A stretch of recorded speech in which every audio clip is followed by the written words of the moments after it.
petition bit, there's no response. It's simply that members of the Council speak, and I would like to speak. Okay. Speak. Councillor Thompson. I thank Councillor Campbell for her response to Eve's petition, but there are a number of questions that are really left in my mind unanswered by that response.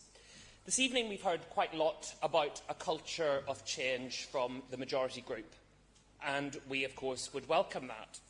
I mean, that culture of change is one that I'm not really sure that actually most people outside these walls are actually aware what the culture was like. Normally, these meetings end after 2 hours. Somebody will stand up and guillotine us because they want to go to dinner.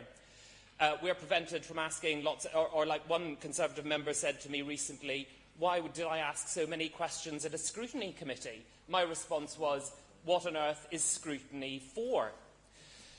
The other thing, of course, is that this evening we have an imam here, but we had a very heated debate about whether we should not even have a civic service which had representatives of other faiths, although I do thank the majority group for actually having a free vote on that and getting it through. But that is indicative of how the majority group is completely out of touch with the culture of North Kensington.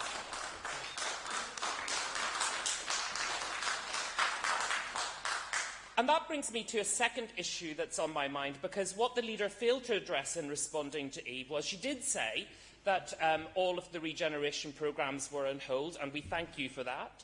But what you didn't address was the North Kensington Library, which is also actually part of Eve's petition.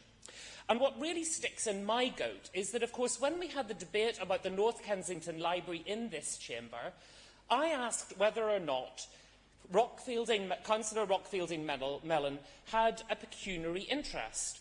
And I was told that he didn't, either legally. I was told by Mr Holgate and by the legal officers that he didn't because the Cabinet took collective responsibility.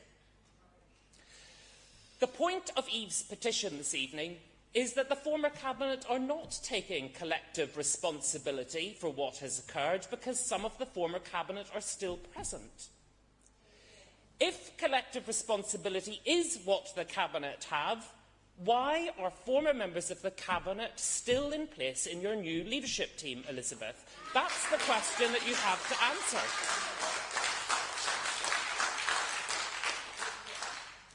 And then thirdly, what I'm most intrigued about this evening is that Elizabeth calls this a leadership team.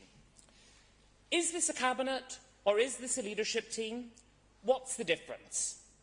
You call them lead members. Does that mean that each member of your leadership team are not going to actually take a Cabinet members' allowance, or they are simply going to take a lead members' allowance? These things are left very up in the air. Or is it simply that you're calling it a leadership team this evening because that means that actually the petition that Eve brings before us means that there's no Cabinet this evening to resign?